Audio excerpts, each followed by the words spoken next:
출근해서 이제 커피 마시는 일과까지. 그런데 말입니다. 나는 세수를 했어. 우리는 AI가 아니에요. 인공지능이 아닙니다. 어떤 느낌으로 그들이 이야기를 할까요? 그 느낌, 비법 걱정하지 마세요. 다 계획이 있습니다. 진시황은 다 계획.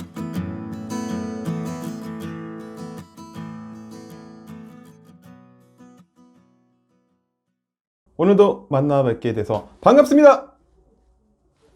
지난주에는요, 출근해서 이제 커피 마시는 일과까지 우리가 했죠. 자, 그런데 말입니다. 우리가 이야기를 할 때 나는 7시에 일어났어.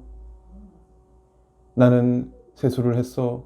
나는 머리를 감았어. 이빨을 닦았어. 이렇게 얘기하지 않죠. 우리는 AI가 아니에요. 인공지능이 아닙니다. 편하게 얘기하죠. 나는 어저께 11시에 잤고 오늘 7시에 일어났어. 머리를 감고 이빨도 닦고 아침을 먹고 출근했지. 이렇게 편하게 얘기를 하잖아요. 마찬가지로 중국어도 중국 사람들이 AI가 아닙니다. 아주 편하게 이야기를 해요. 어떤 느낌으로 그들이 이야기를 할까요? 바로 중국인이 자신의 일정을 중국어로 편하게 이야기하는 그 느낌, 비법 오늘 소개해 드리도록 하겠습니다. 가시죠. 네, 화면에 문장을 한번 보시죠. 지금까지 우리가 3주에 걸쳐서 만들어 본 중국어 일정 문장입니다. 눈에 들어오실 거예요. 간단히 보시면요. 첫 번째, 我昨天12点睡的 혹은 睡的觉. 나는 어저께 12시에 잠을 잔 거야. 과거 표현이죠. 두 번째, 我今天7点起的床. 나는 오늘 7시에 일어났지롱. 역시 이 과거에 일어난 일을 얘기를 하는 겁니다. 자, 세 번째, 我洗完头发就刷牙了.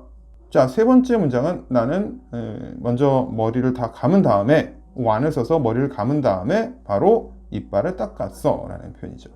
자, 네 번째 보시죠. 我吃完早饭就坐地铁去上班了. 나는 아침을 먹은 다음에 그 다음에 뭘 타고요? 지하철, 델커덩 지하철을 타고 출근을 했어. 마지막 다섯 번째입니다. 我到公司又喝了一杯咖啡. 나는 회사에 도착해서 또 커피 한 잔을 마셨지. 이런 표현입니다. 기억나시죠? 한번 일단은 정리해 봤어요. 이미 했던 문장 잘 보셨죠? 근데 다시 말씀드리지만 이렇게 말씀하셔도 중국인들이 다 이해를 해요. 통합니다. 근데 문제는 어색하죠? 너무너무나 어색해. 예를 들어서 제 외국인 친구가 하나가 있어요. 한국 여자랑 결혼을 한 거죠. 장모님 댁에 갔더니 우리 한국인들 알잖아요. 그냥 항상 쫙 사위사랑 열심히 먹어요. 감사함을 표하는데 이렇게 얘기를 하는 겁니다. 장모님, 밥 너무 맛있다. 날 위해서 차려줬네. 장모 기특해. 장모님한테 기특하다고 하면 맞을 수 있습니다. 하지만 이 친구는 외국인이니까 이해를 하죠. 여담이었습니다. 하지만 우리가 지금 중국인을 따라하자는 건 아니지만은 중국인스럽게 얘기는 해야지 말이 자연스럽지 않겠어요? 그래서 지금까지 배운 문장을 중국인은 어떻게 자연스럽게 이야기하는지 바꿔서 설명드리도록 하겠습니다. 가시죠. 네, 이제 중국인처럼 말해보기 들어가 보도록 하겠습니다. 화면에 보시면 5개 문장 그대로 나와 있죠? 첫 번째 문장을 중국인들은 어떻게 말할까요? 바꿔보겠습니다. 네, 이렇게 바뀌죠. 昨天我12点睡的觉. 왜 갑자기 睡的만 안 하고 睡的觉라고 해야 되느냐? 이런 생각이 드실 거예요. 사실 睡는 자다, 觉는 잠이죠. 잠을 자다. 이런 구조로 돼 있어요. 그런데 만약에 어떤 상황 설명도 없이 갑자기 睡的 혹은 睡만 얘기하면 이 睡의 발음에 해당되는 다른 동사가 있기 때문에 무슨 말인지 헷갈릴 수 있습니다. 예를 들어서 누가 이렇게 얘기를 하는 거죠. 나 깎았어. 그럼 뭐라고 하시겠습니까? 뭘 깎았는데? 가격? 잔디? 머리카락? 그렇죠. 마찬가지입니다. 중국어에서도 찌아오를 안 하면 睡的만 해버리면 무슨 동사인지 알 수가 없어요. 그래서 반드시 상황 설명이 없을 경우에는 찌아오를 해주는 것이 맞는 겁니다. 외국인이니까 차라리 그렇게 하는 게 낫다는 것이죠. 자, 그 다음에 두 번째입니다. 문장이 이제 바뀌었죠. 바뀐 문장은 이렇습니다. 然后 그런 다음에 今天7点起的床. 起的床도 마찬가지입니다. 지가 일어나는 거고床이 침대죠. 그래서 일어나서 보니까 침대죠. 그러니까 일어났어요. 어디에서? 침대에서. 이런 표현이 되는 것이겠습니다. 혹시 이 점과 관련해서 의문이 있으시면 게시판에 질문을 달아주세요. 아주 친절하게 더 상세하게 설명을 드리도록 하겠습니다. 중요한 것은 앞의 문장에서 睡的觉 라고 했기 때문에 뒤에 문장에서 起的床 음률이 맞아야지 자연스럽다는 거죠. 왜 그러냐고요? 중국인들은 그렇게 합니다. 자, 마지막 아니고요. 세 번째죠. 자, 세 번째 문장 바뀝니다. 세 번째 문장이 이렇게 바뀌었네요. 洗了头发还刷了牙.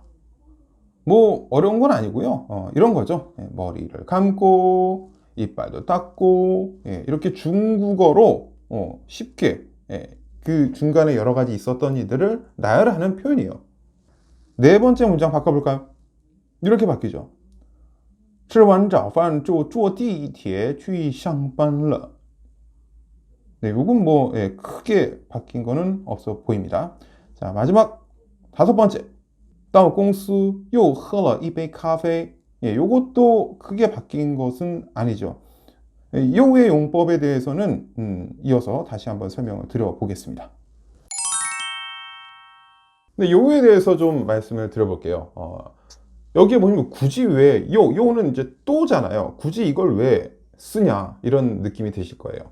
그런데 이런 겁니다. 뭐 아침에 일어나서 머리를 감고 이빨을 닦고 밥을 먹고 출근을 했어. 그리고 회사를 와서 또 커피도 마셨지. 우리들 이렇게 얘기를 하잖아요. 여기서 또는 반복되는 다른 동작을 했다는 게 아니라 이런 과정도 하고 또 이런 것도 했어 라는 약간 말할 때 느낌을 주는 부사죠. 우리도 그렇게 얘기를 합니다. 중국인들도 똑같아요. 뭐뭐뭐뭐 하고 뭐뭐뭐뭐 하고喝了一杯咖啡. 또 커피도 한 잔 마셨지. 이런 느낌을 주는 거죠. 이해되시죠? 도전 중국어 시간입니다. 제가 한국어로 문장을 드리면요, 중국어로 말을 해보시는 겁니다. 시간을 드리고요, 화면에 답이 표시가 됩니다. 시작하겠습니다. 첫 번째 문장. 어제 나는 12시에 잠을 잤지. 하셨나요? 답을 맞춰볼까요? 화면에 나오네요. 昨天我12点睡的觉. 이어서 두 번째. 그 다음에 오늘 7시에 일어났어. 해보세요. 답을 맞춰볼까요? 화면에 나옵니다. 然后今天7点起的床. 세 번째. 머리를 감고 그리고 이빨도 닦고. 해보십시오. 답이 나오죠? 洗了头发还刷了牙. 네 번째. 아침 먹은 다음에 지하철을 타고 출근했지. 해보십시오. 답이 나오죠? 吃完早饭就坐地铁去上班了. 마지막 다섯 번째. 회사에 와서 또 커피도 한 잔 마셨지. 답을 볼까요? 到公司又喝了一杯咖啡. 다 맞추셨나요? 잘하셨습니다. 여러분 오늘 수고하셨습니다. 중국인처럼 표현하기와 관련해서 어색하다고 생각되셔도 걱정하지 마세요. 다 계획이 있습니다. 진시황은 다 계획이 있어요. 그냥 따라오시면 됩니다. 다음 주에는 오전 업무, 점심 먹고 오후 업무, 퇴근까지 가보도록 하겠습니다. 다음 주에 꼭 시청해주세요. 자, 이제 오늘 보신 영상이 조금이라도 도움이 되셨다면 좋아요, 구독, 알림 3종 세트 부탁드립니다. 谢谢大家.